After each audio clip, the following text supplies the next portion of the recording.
Você, marido, você, esposa, sabia que você tem que viver uma vida que agrade a Deus e tratar o seu cônjuge da forma que ele determinou na sua palavra? Sim? Vamos ver comigo? Lá no livro de Efésios, capítulo 5, versículo 21 até o 33, o apóstolo Paulo traz os conselhos de Deus para a vida dos irmãos em Éfeso e também para a nossa vida, de como Deus quer que seja a dinâmica entre cônjuges. Vamos ler.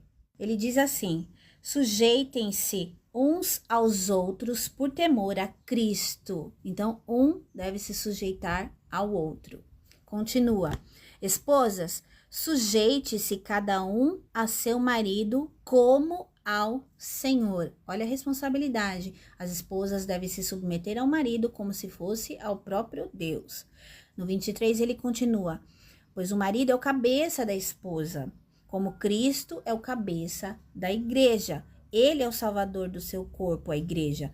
Assim como a igreja se sujeita a Cristo, vocês também, esposas, devem se sujeitar a seu marido. Ele fala nessa sujeição, não intimidando as mulheres, mas para que nós mulheres saibamos que a autoridade do lar está na vida do homem. Ele continua lá no 25: maridos, ame cada um a sua esposa como Cristo amou a igreja. A responsabilidade maior está na vida dos homens, se vocês perceberem. Como Cristo amou a igreja e deu a sua vida, o homem tem que amar a mulher.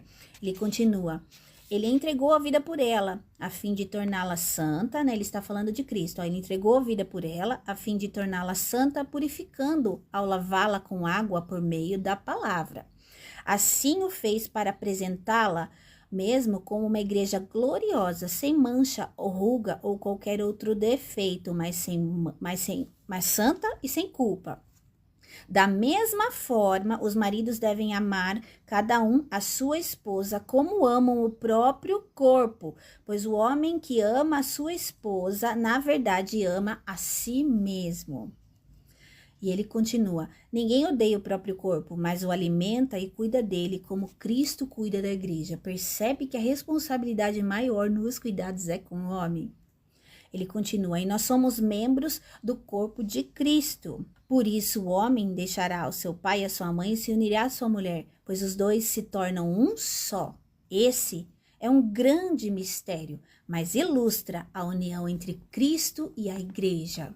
Olha um grande segredo que o apóstolo Paulo está nos trazendo, que o casamento ilustra a união, o casamento do homem e da mulher aqui na terra ilustra a união de Cristo e nós, a sua igreja.